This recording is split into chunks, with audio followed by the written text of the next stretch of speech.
All right. Good morning, everyone. We'll go ahead and get started. I see a few folks logging in, but we'll go ahead and get started in the interest of time. Thank you for joining us. I'm Leah Sutton. I work with Best NC, and we help just spread the word about North Carolina's Advanced Teaching Roles Initiative. So we're glad that you could be with us today to talk about the upcoming RFP opportunity. So a quick look at what we're going to do in the next hour or so. Our goal is really to just get you acquainted with this grant opportunity for advanced teaching roles, to let you ask some questions if you have those around the RFP opportunity, and then we'll send out some follow-up information as needed. So just one quick heads up before we get started is that this webinar is being recorded, so we'll send it out after the fact.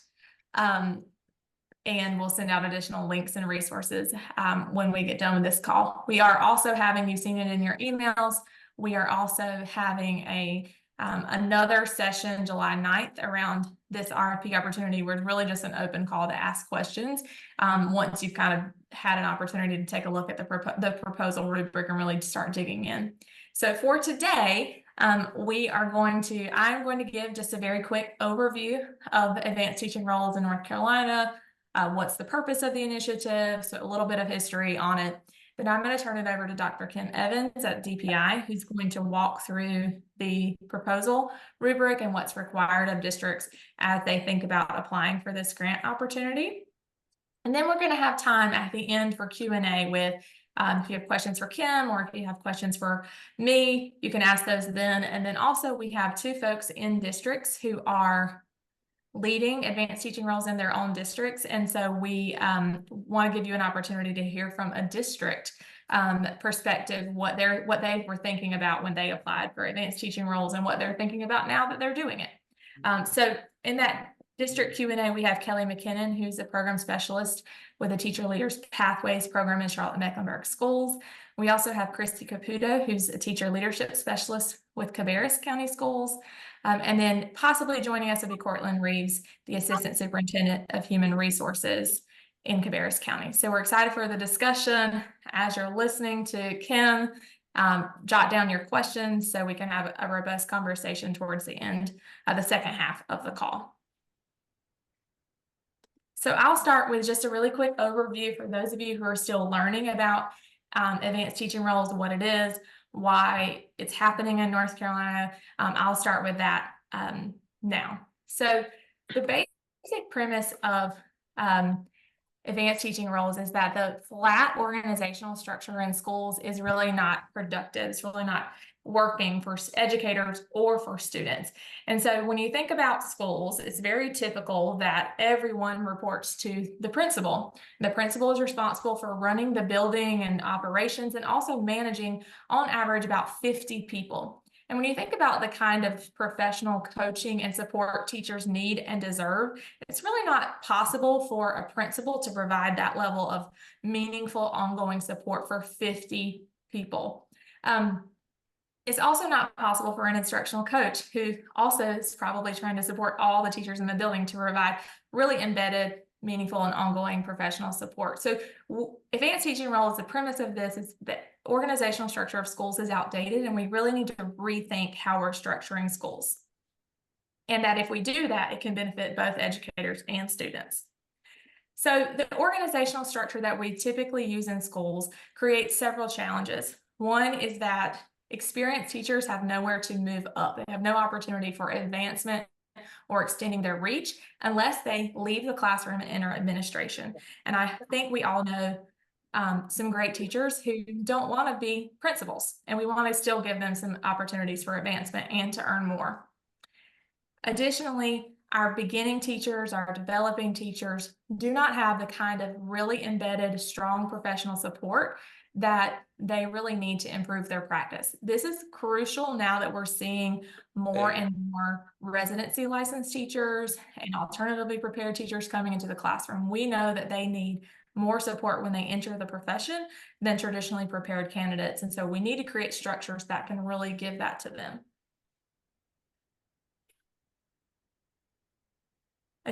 Lastly, and most importantly, because we silo teachers in a classroom with kids. So it's like one teacher and one classroom, and that's really it. We're not creating structures for collaboration. We're restricting students' access to effective educators because some teachers are not necessarily effective yet. And so when we assign students to those teachers, we know those students are not getting the high quality instruction that they deserve. So this is just a really quick illustration of how we typically structure our schools. And this is first grade. And we know that in first grade, you have to have 16 kids per teacher, and that's the law. And so what that means is the students in the orange teachers' classrooms, those are the highly effective, great, amazing teachers. These are the ones everybody wants their child to be in. And then the other teachers are kind of varying degrees of quality. And so those only 32 students in this scenario get access to that great teacher. So advanced teaching roles says, let's go away from that old traditional structure, and instead of having everybody report to the principal, let's create teams of teachers with a high quality instructional leader embedded on that team whose responsibility is to make sure great instruction is happening on that team and that all students are learning. And so this is just a really quick illustration of, you have 3 lead teachers in the building that are supporting small teams. Really important that they're not supporting the whole school. They're supporting a small team where they can push into the classroom, co-teach, model lessons, help plan, pull small groups for intervention, and really be embedded in the learning on that team. Advanced teaching roles has several benefits. So one is it creates the advancement opportunities for additional pay and additional reach for our great teachers. It creates a structure for that embedded coaching and support that teachers need. It distributes leadership across the school so that principals have actually a team of leaders that they can call on, that have a pulse of what's happening in the school, takes a little bit of that burden off the principal, and it increases student access to effective educators. So this is that same scenario of the classes where you had 16 students in each room. And now we've taken one of those positions and made that person a team lead. So that person is wrapping themselves around the entire team and making sure everybody gets access to great instruction. And then those students that were in that leader's team, that leader's classroom, are redistributed across the team. And so the other highly effective teacher becomes the classroom excellence teacher on the far right. So she's a great teacher. So we give her a couple more students and we pay her to take on those additional students. And then the other students are kind of distributed across, and you see that the effective teachers on this team have more students and maybe need a little less support from the team lead. And the beginning teachers have fewer students and get the most support from the team lead. And importantly, everybody has access. 112 students have access to great teaching and a highly effective teacher. So across the state, I've kind of described it already, but there are 2 most common advanced teaching roles positions. There are others that districts are designing. So these are not the only 2 that you could design in your model, but these are the most common ones. Adult leadership teacher, these are also ones that are defined in state statute. So the adult leadership teacher is that team lead who has release time to support the team. They could be partial release, meaning they have classroom for part of the day and they lead and coach for part of the day, or in most cases they're full release, meaning they don't teach their own class and they really spend all their time supporting their team. Importantly, adult leadership teachers are responsible for the performance of the students on the team. So there's an accountability piece there that makes these positions most impactful. And then the classroom excellence teacher is the person who takes on an effective teacher who takes on more students and is paid to take on more students. Again, these are just the 2 most common roles. These are not the only ones that districts can use. Districts are using other ones, and you could design your own as well. So we've seen advanced teaching roles grow across North Carolina. It started in 2016, and it's gradually grown. Every year we have additional districts that join in, and this is just a map to show you where this is happening. This is also a map of the districts that you could call on. You could ask them questions about what they're doing and how it's working. Advanced teaching roles has had a really positive impact on student growth. So this chart looks at growth for Title I schools who are doing ATR and who are not doing ATR. Currently, ATR is most often done in Title I schools. About 85% of all ATR schools are Title I. So we looked at Title I schools here. And you can see that the ATR schools, which is the bottom bar, are more schools are exceeding expected growth and fewer schools are not meeting growth. So really positive results. And we have positive results from Friday Institute evaluation as well. So at the state level, there are two streams of funding around advanced teaching roles. The first is the grant program, which is what we're going to talk about today. And the grant program is designed to support districts as they transition to advanced teaching roles. And then this second stream of money, which is a brand new stream of money that was first funded last year, which is actually provides state funding for salary supplements for teachers. So districts have been and are encouraged to use local sources of funding to support salary supplements for the teacher leaders, but now the state is also contributing. So this is an exciting development, and we hope that amount of money will continue to grow. Right now, the state statute provides $10,000 for adult leadership teachers and $3,000 for classroom excellence teachers. And there are limits, so up to 15% of teachers in an ATR school could be adult leadership teachers, and up to 5% could be classroom excellence teachers. So we're here to talk about the RFP opportunity. So just a few quick highlights. This year's proposals are due August 16th, so it's coming up quick. Districts are eligible to receive 2 3-year grants. So this 3-year chunk, you have to reapply, but you can receive funding for up to 6 years. Grant funds are used only to support the transition. So in your plans, you'll have to think about how you're going to support the salary supplements and articulate that in your plan. And importantly, districts receive class size flexibility during the grant term. So this is really critical because in our example, you saw that in the team scenario, not everybody had 16 kids. Some people had more. And so you have to have some flexibility in order to pull those great teachers into those leadership positions and give them release time. So during the grant, for this 6 years of the grant term, you will have class size flexibility in your ATR schools only, so not district-wide. And there's a lot of information about the RFP opportunity and previously approved proposals on DPI's website, which is linked here. As I mentioned, I'll send out this recording of this webinar and the slides after the fact. So with that very quick overview, I'm going to turn it over to, one more thing. Sorry, Kim. We, BestNC, produced a brief talking about advanced teaching roles a couple of years ago. We're in the process of updating it, but just wanted to let you know that it's available. It's kind of has some history, some best practices around advanced teaching roles. So it might be helpful for you as you think about a proposal. So you can find it on our website.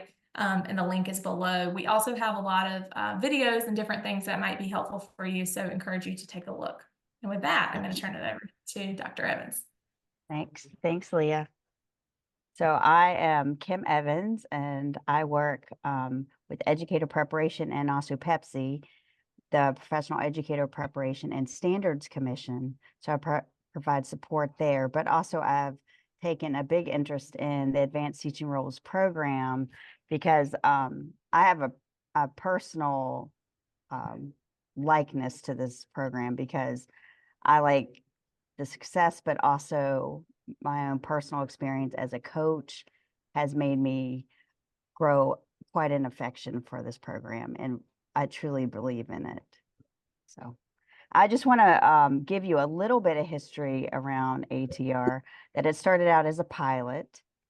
And then in 2020, it turned into a program. And this was the beginning of the program and the categories of the local school administrative units at the beginning. Since then, this is not, you don't have to pick A, B, and C. It's not that restrictive any longer.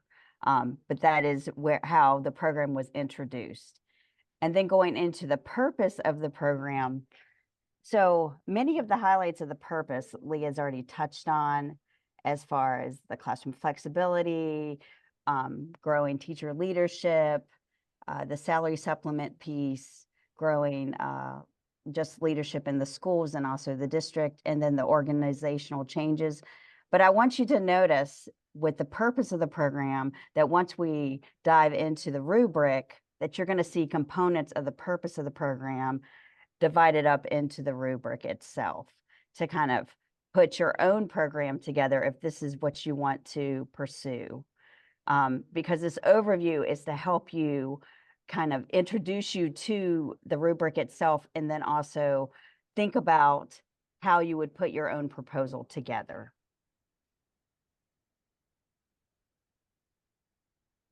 And as Leah mentioned, these are some of the key dates, and the most important date for you is the deadline for local schools of education, boards of education, I'm sorry, local boards of education is August 16th, 2024.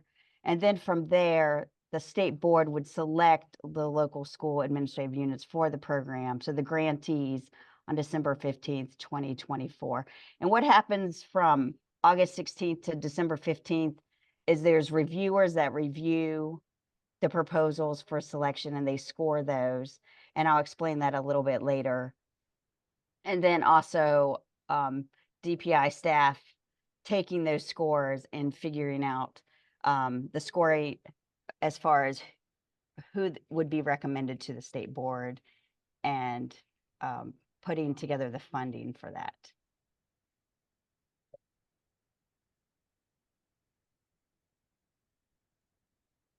So if you happen to be a grantee, you would be part of program cohort 5, and your funding would start July 2025, and it would extend into, I'm sorry, I'm looking at the wrong column, July 2028. So it's over a 3-year period. So you can see that. And what's been estimated is around $2 million for this cycle for the award. So there are 8 rubric dimensions for the rubric itself, and you can see that it starts at a minimal level and goes all the way to an excellent level. So what I'm going to do is I'm only going to go through the excellent level of the tier of the rubric, because all of us want an excellent proposal, right? We want to know what's required for an excellent proposal in order to be selected as a grantee.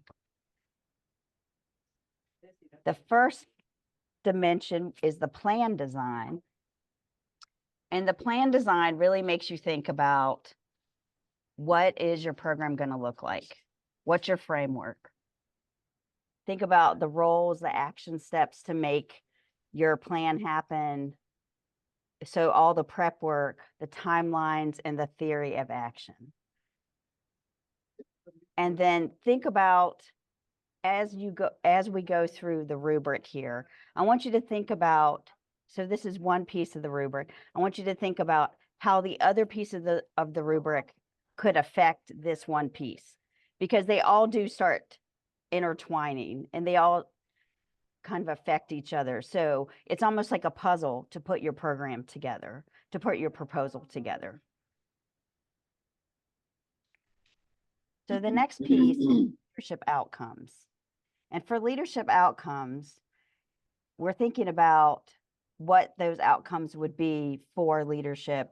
So you're thinking about describing specific outcomes, and then also looking at what processes the leadership folks would have to include all of the following. And you can see the last 4 bullets talk about different parts of teacher support, and also looking at especially support around early career teachers, which also includes beginning teachers.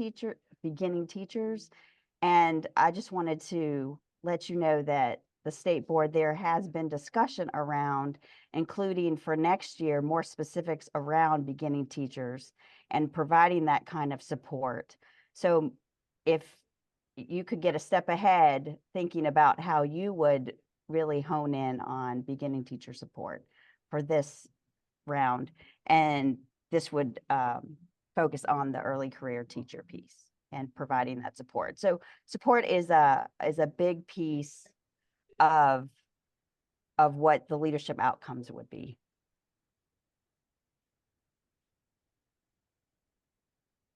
The next two pieces are about the HR positions themselves. The first piece is about the qualifications for the positions. And the first bullet is to identify 5 qualifications. And 2 of those have to come from the listing on page 8 that's approved by the General Assembly in order to serve as an advanced teaching roles. This says at least 2. That doesn't mean that you can't select more than 2 from that list, but you have to pick at least 2 from the list I'm good today. Thank you. that is provided by the General Assembly, something that is in statute. And then also a weighting system for the criteria and a theory of action, just like what was discussed for the plan design. And then looking at a balance of quantitative and qualitative measures as far as measuring those qualifications for the position. The next piece is job responsibilities for the ATR positions. So just like the qualifications for the positions, for the responsibilities themselves, you identify the 5 job responsibilities. This time, at least 1 is approved by the General Assembly, which is also listed on page 8. And just like the previous requirement, you can pick more than 1 from that list that are for those serving in advanced teaching roles. And then just like the slide before, a weighting system, the theory of action, and then we have here uses a balance of quantitative and qualitative measures, but that really refers much more to the qualifications for the positions rather than the responsibilities themselves. So keep that in mind.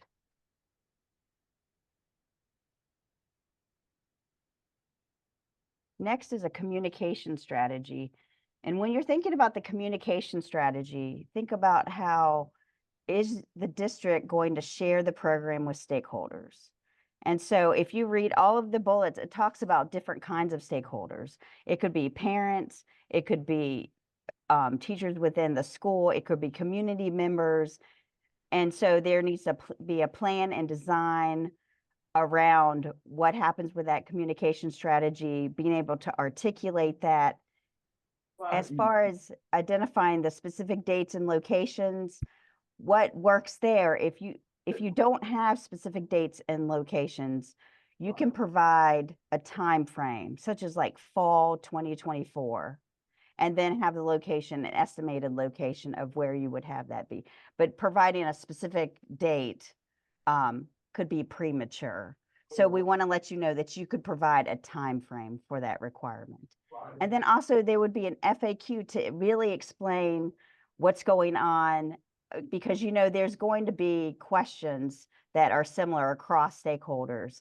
And that's what the FAQ would help provide information about. And then responses to any questions that come out of any kind of info sessions, in addition to the FAQ, and then making sure that you have that ongoing communication strategy, newsletters, websites, making sure that you have emails, anything like that. I know Wake County, for me as a parent, they provide me text and they call. So there's robocalls that happen. So that type of thing around your communication strategy. Next is the budget. So Leah focused on, there are 2 buckets of the budget, and this one is the grant funding. So what I do want to let you know, so that last bullet, the applicant's budget cannot include funds for salary supplements. So this is new to the rubric because we wanted to make clear as a state that the requirement is that you cannot pay for your salary supplements, which Leah mentioned that would come much more from local funds and state funds now, and not part of the grant funds. So the grant funds are part of the planning, helping put things together around the implementation, but also some districts, they really use it for some technical assistance. So some programs that you can put, that you can hire to help put a framework together for you. And so there are several of those out in the field that are being used. And if you look at some of the past ATR proposals, and they are on the website link that Leah has, she sent in an email, but then she also has that in this PowerPoint.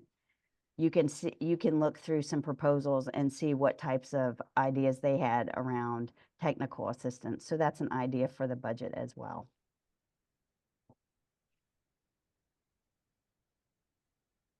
And then the sustainability piece. So the sustainability piece is all about how will the district make the program stick?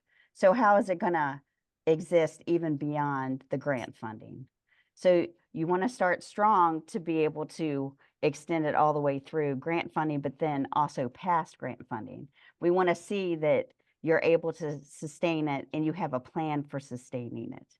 So this can be as far as expansion plans, what sources of funding for the expansion, allocating local funds for ATR beyond the grant, and where will those be placed, what types of resources you have, and what types of plans you have with those resources. So really thinking about how you would keep this program in place.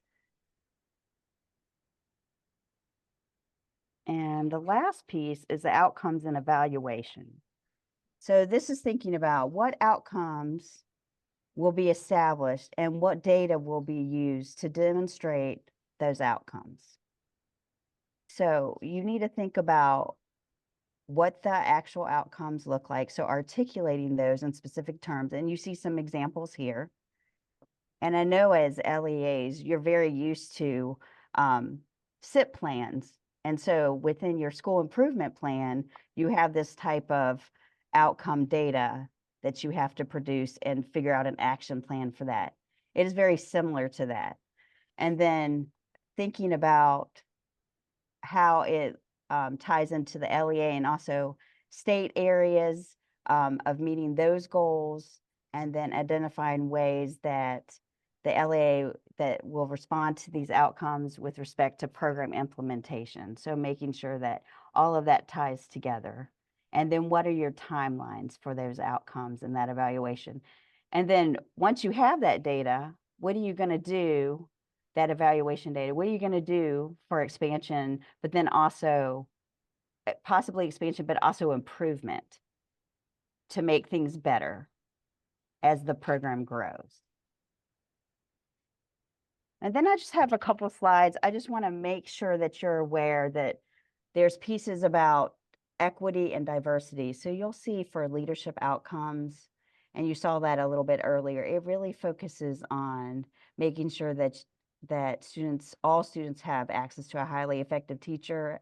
As Leah was talking about earlier, that you're focusing on supporting early career teachers, and that the cultural and social backgrounds are really being focused on around that support for all of those teachers. And then within positions, the position themselves, the qualification, you will see that the equity and diversity piece is ensured all qualified teachers have equal opportunity for consideration. So I just want to make you aware that that piece was added in there in 2022, I believe, by the state board. And then for my last slide, these are just a few areas, technical areas. So on page 9, there was something added from 2023, I believe, about the LEA making sure that they work with the independent research organization, which has been the Friday Institute in the past, to provide data and information. So maybe it's a focus group, maybe it is actual testing data for your ATR program, so that they can put together an annual evaluation, an annual report that goes to the General Assembly, but that would go through the state board. And you can read more about that in this statute number right there in that first bullet. And then for submission itself, so that changed a little bit over time. So I just want to make sure you're aware. You just need to sign one original signed copy in blue ink or signed in blue ink, and you can see my address below here at DPI, and it's care of me. And then prior to that, you need to make sure that by August 16th, you send an electronic copy either to myself, or you can send a readable CD or a USB flash drive with the original copy that's signed in blue ink. But things need to be received by August 16th, 2024 at 5 p.m. And I would recommend that you have some type of receipt that, like, I sign off postage, it gets sent back to you, and you just know that I received what you're submitting. So Kim, I think in last year you said sort of the electronic copy had to be received by the 16th, and then the Yes. original just had Yes. to be in the mail by the 16th. Is that Yes. right? Yes. Yeah, that's Okay. right. That's right. Thanks for the clarification. But I encourage everyone, as you put your proposals together, to go on the website and really dive into the RFP itself, the requirements for the RFP itself, but then also any examples. And it shows on for each year the ones that were approved. So good luck to everyone. Great. Thanks, Kim. So now we're just going to dive into Q&A. We're running right on schedule, which is wonderful.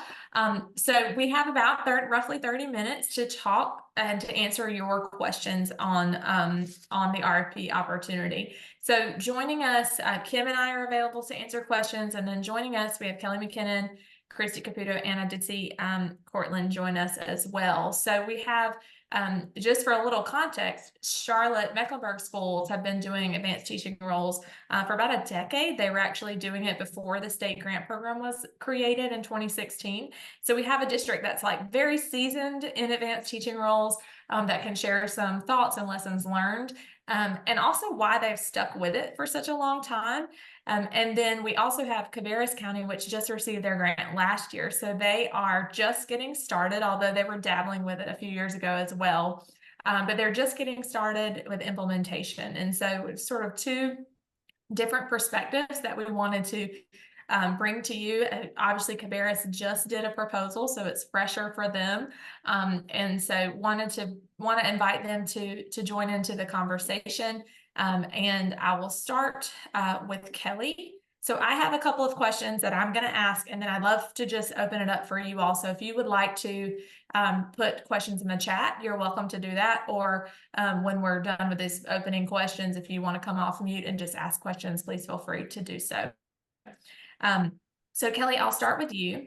And I just wanted to ask sort of, why have you all stuck with advanced teaching roles for such a long time, and what kind of impacts are you seeing in Charlotte? Just give us a bit of a lay of the land of what's happening in your district. Morning. So yes, we have been at this for a while. I've been a part of this department for almost 5 years at this point. And so, of course, as you mentioned kind of in your overview, one of the things that we wanted to do was make sure all of our students have access to excellent teaching. We found some good results early on with implementing advanced teaching roles as far as student growth, right? And then we also noticed, there are some gains with teacher growth and teacher development and how our teachers were faring. And then we realized, this is also a good tool for retaining teachers in our specific buildings.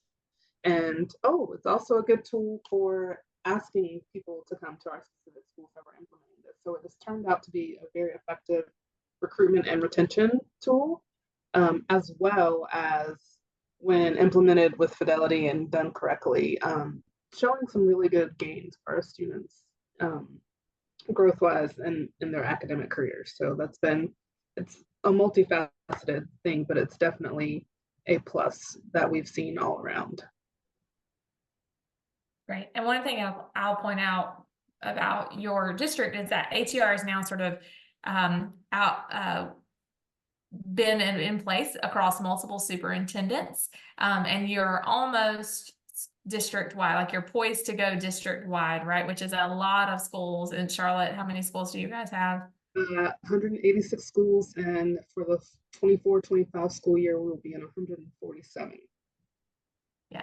So a lot of really a lot of schools and a lot of work to expand slowly across your district over a decade. But the fact that it can withstand transitions and leadership suggests that it's really working, that people in the district and people in the school buildings really like it. Thanks, Kelly. We'll pick your brain a little further. I'll turn now to Christy.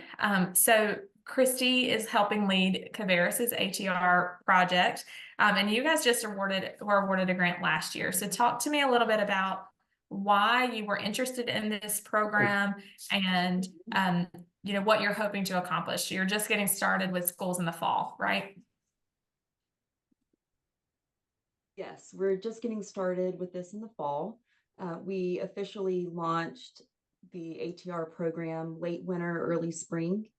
And what initially drew us to this is we wanted to expand what we had been self-funded for several years within our county, in a couple of our schools. And the grant allows us to expand this even further throughout our district. And some of the goals that we have for our county is a significant improved outcomes for all of our students, with access to highly qualified teachers that have a positive impact on student growth. And then also we've noticed with the teacher recruitment and retainment that it helps with that as well. And it also provides a career ladder for teaching careers in our county. Right. So I wonder about, so we have a couple of questions in the chat that are similar. So I think, Kim, this might be for you. This idea of how do you districts who are after the first grant, how do you reapply for the second grant? What does that process look like? So if you reapply, you go through the RFP process with a proposal just like you normally would to then be considered, also go through review, the same process as everyone else. You've just received funds before, but it would be the same RFP proposal process. You would submit it the exact same way. Tom, you raised his hand. I've tried to lurk, but I think I will step in on this one. So what happens at the end of the first 3-year granting cycle is that we will reach out to you when you're getting ready, when you're ending your 3-year term, and we will make you an offer that hopefully you cannot refuse. And that is, you may reapply for kind of full funding for a second round. And that puts you in the competitive bid process. So if you reapply and you don't come up as one of the selected districts, then you don't receive any funding for that cycle, and you can reapply the following year. So it could cause a break in your granting, your grant process. The other alternative that we offer you is that we will give you nominal funding. If you choose just to maintain your program, we will give you nominal amount of money, which is about $75,000 per year. And that allows you to receive state funding and exercise the flexibilities associated with the ATR program, but you don't have to go through the funding process. You don't have to resubmit. As long as you're doing the same thing, you don't have to resubmit anything to do that. So that's the kind of way, because we want your program to be self-sustaining. We'll give you a little bit of money to maintain the grant for the next 3 years and to meet all the requirements. But if you go for kind of another round of full funding, it would have to be a competitive bid basis. So that's kind of the trade-off we've made with folks. Many districts just opt for the continuation funding. We call it continuation funding. But you don't have to. But there was an instance where we had a district reapply. They did not get selected. And so they had to kind of sit out a year and then re-up the following year. So there are pros and cons, but. And so, Tom, correct me if I'm wrong, but the process for that is that when folks who have the first grant are it's their last year, you're reaching out to them and asking them, do they want to continue or get back in the pool? That's right. So we go take ahead. the selections to the board and they approve them like they approve other grant applications. So, yeah, and the board always approves those. So so there's flexibility there in how you approach the second round of the funding, but it does count as your second installment of funding. And Tom, if you don't have the funding, that means you lose your flexibility with class size. Is that correct? Yeah, the way the law is constructed, you have to be receiving these grant funds in order to continue to exercise the flexibilities, the K-2 class size flexibility and the budget flexibility. Technically, I think the budget flexibilities are available to you whether you're in ATR or not, but you know. That's right. Yeah, that's right. The budget flexibilities are consistent with what all schools have, and the class size flexibility is what is really important and tied to the grant. From a policy perspective and advocacy perspective, SNC is working very hard to get that flexibility extended. The House budget proposal, which came out this week, would extend it a little bit. So we're working on that, and we're hopeful to have a resolution on that soon. Another question in the chat is, does a county have to apply or can an individual school apply? Currently, the law provides these grants to school districts only. So it's restricted to the LEAs applying. I want to pivot, since we're sort of really circling around the grant opportunity, I wanted to pivot to ask Christy and Cortland, you guys are just getting started. What are you using your grant funds for? Like, how are you taking that sum of money and using it to help you? And then also, who have you found really needs to be at the table for planning this proposal and planning this program? Who really needs to be in the mix at the district? Thank you, Leah, for that question. We have prioritized professional learning as the top thing that we want to do with our grant funds in Cabarrus County schools.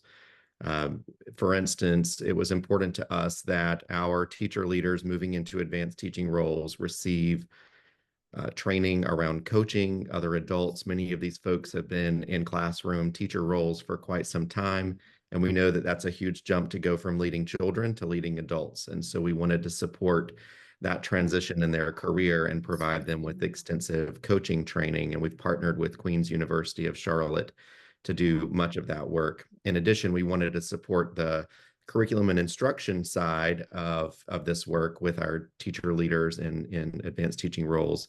And so we are sending our MCLs, our extended reach teachers, and the principals and APs in those schools to the Unbound Ed Standards Institute as part of their initial training for their work in advanced teaching roles. And so much of our funding is going to support all of that professional learning for these folks. We are fortunate to be able to tap into the legislated state reimbursement for part of the stipends associated with these roles. And then our schools are using other funding sources, whether it's Title I, money set aside for our restart schools, in some cases PTA money or instructional funds to be able to make up the difference, if you will, in any of the salary differentials for folks in these roles that are not covered with the state reimbursement. And then let me make sure I spell it right. And so who at the district have you, in your planning process, who at the district has been really important to be at the table? It sounds like, for sure, finance, right? As an example. Yeah, absolutely. So in our proposal, I think it may have been one of the requirements, but you had to list who was around the table. And so if you see ours, we have quite a long list. And the reason for that is I thought it was extremely important to have everybody on board with this before moving forward. There are implications for rolling out advanced teaching roles programming in almost every major department within a school district, from legal to finance to obviously HR. Curriculum and instruction has a huge impact here.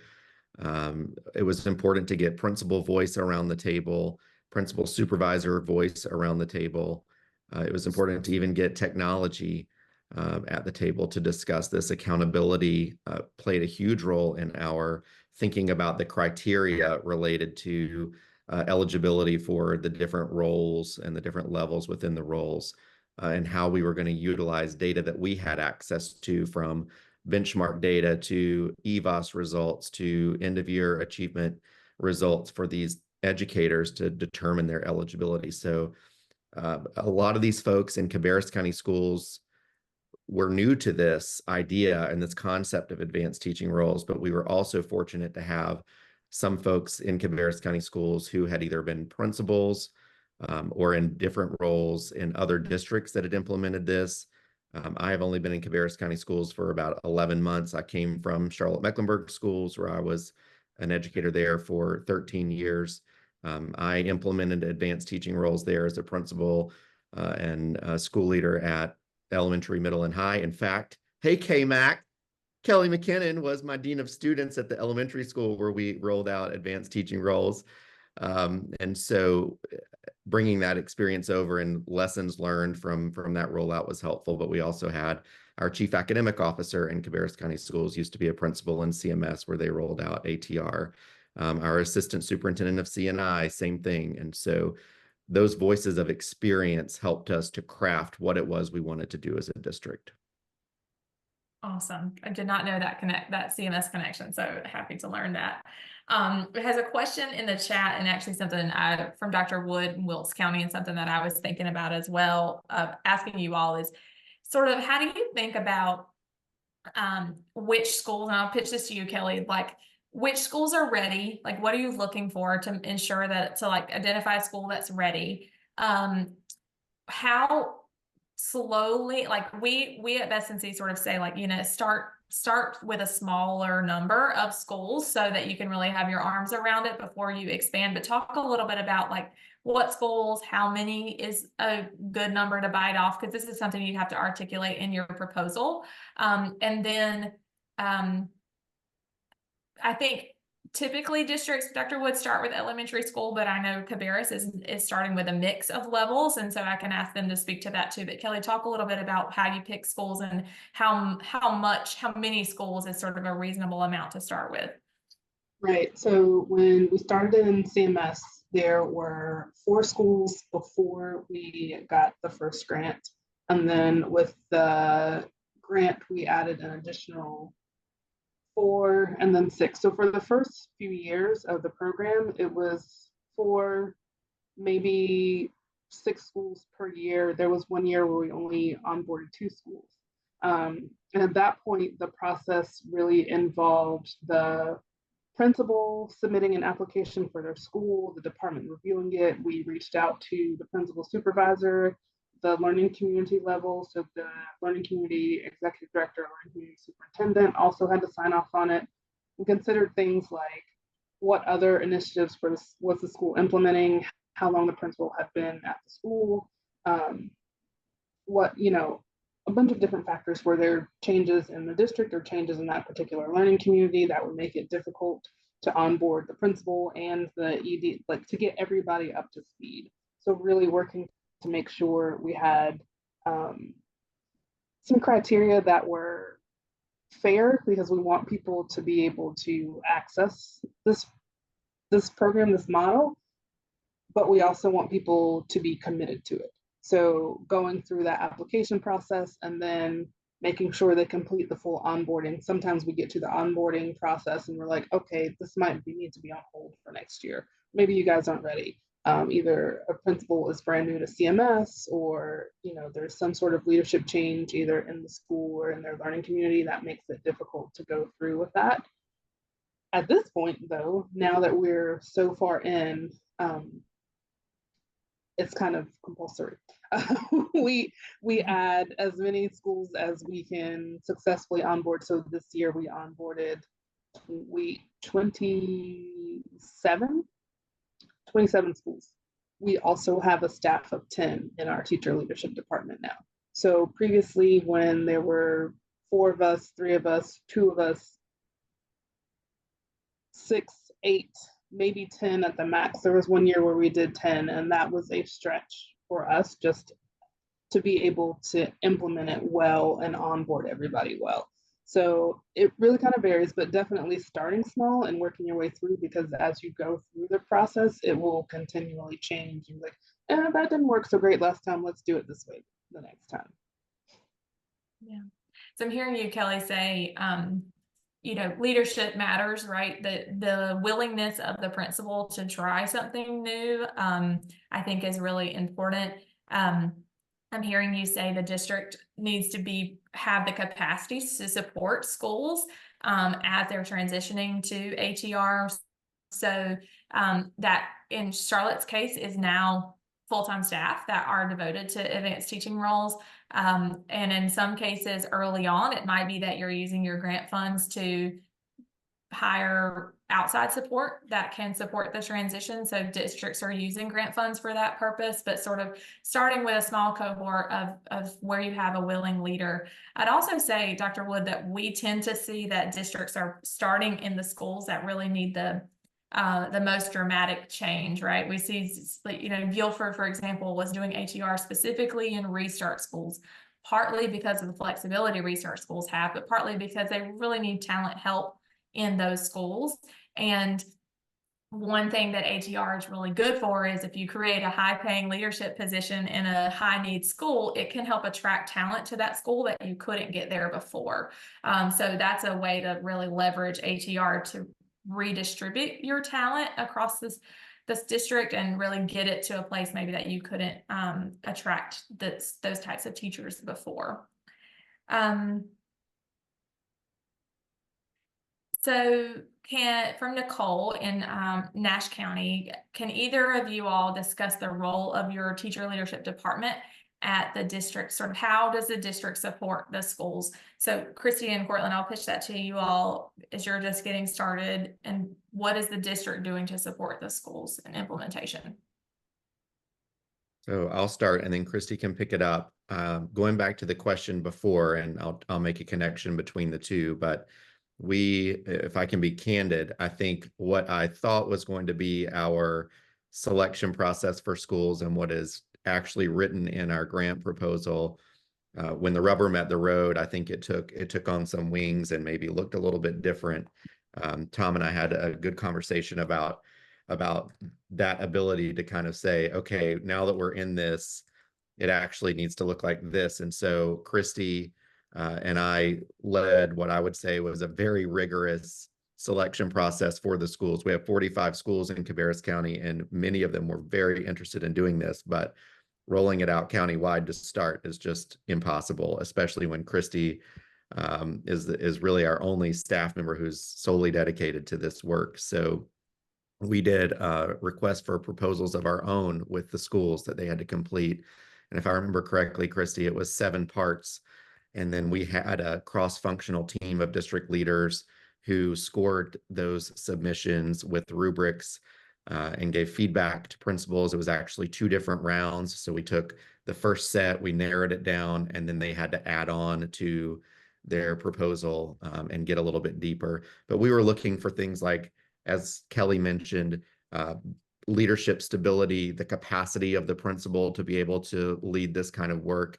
A first-year principal versus a 5th or 6th-year principal does make a difference. Turnover in the building, we were looking at certainly achievement scores. And we also looked at the financial capacity of the school's ability to pay for these roles, or at least supplement what the state reimbursement wasn't going to cover. And so all of those components were asked of the schools, but Christy in her role really managed that proposal process. Unfortunately for Christy, at the same time, we were rolling out the educator ability to apply for a talent pool to get into the talent pool to be considered for these advanced teaching roles. So those processes ran concurrently, and I'm pretty sure Christy didn't sleep for the entire month of February, maybe the month of March as well, because she was answering questions from hundreds of people that wanted to be in the roles and helping them get all of their data submitted and everything, while she was also dealing with principals who were a little pushy about wanting to be in part of the program, and how could they make sure that they were part of it. And so props to Christy for doing that. I think moving forward, while she will continue to run those processes every spring as we add schools in the next 2 years of the grant, and hopefully thereafter as well, as we add educators to the talent pool and running those talent pool processes, she'll continue to run that. But then she's also going to run our professional learning communities for the principals of these schools, the multi-classroom leaders themselves, and the extended reach teachers themselves. So Christy, I'll let you speak to what your vision is for that. You. So yes, in the spring, I provided a level of support to all of the teachers and principals that were interested in this program. And now that we have our schools established and most of our ATR teachers that are hired for these positions, we are providing support with professional learning through the summer to get ready for this upcoming school year. And I'm also planning on leading our PLCs with all these different groups of people, where I will provide a monthly meeting with these different groups to provide support with embedded professional learning and give them a time to come together to collaborate and share and help each other out. That's a big part. I've even found with some of the professional learning that we've done so far, the teachers in the MCL roles and ERT roles really enjoy getting together and learning from each other.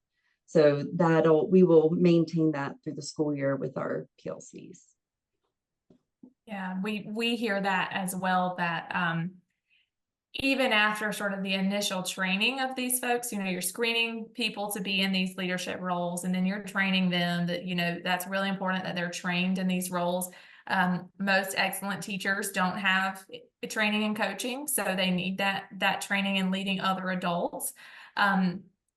But then we also hear constantly that they need ongoing support. So they need a community of other, they need to get together. Exactly what you just said, Christy. The leaders need to get together and learn from each other and have a point of contact at the district for support, so that they can continue, be successful in their roles and continue to grow themselves, because they also want to keep growing as they move into these roles.